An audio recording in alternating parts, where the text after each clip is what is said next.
Last thing is the integrated project delivery under the combined contract, which is the IPD.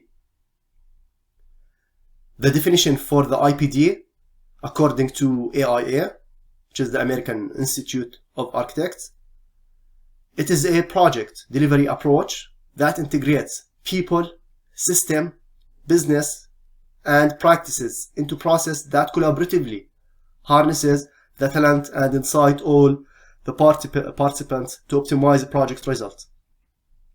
It increases the value to the owner, reduce waste, and maximize efficiency through all phases of design, fabrication, and construction.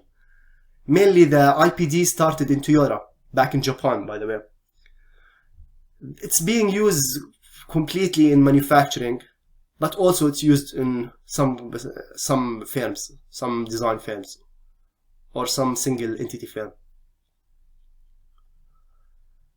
So the IPD, it's one contractual agreement between all parties. This agreement includes owner, design construction firm, and sometimes specialty designers, subcontractors, or vendors. As I said, it's more popular in the manufacturing field.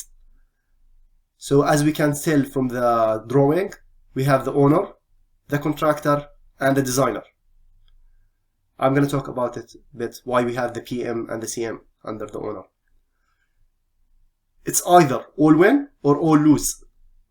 Project is managed by team, one from each: the owner, the architect engineer, and the general contractor, the owner, the design, and the GC.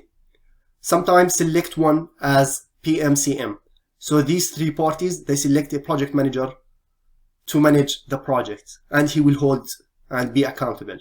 But remember, it's a win-win situation for all the parties.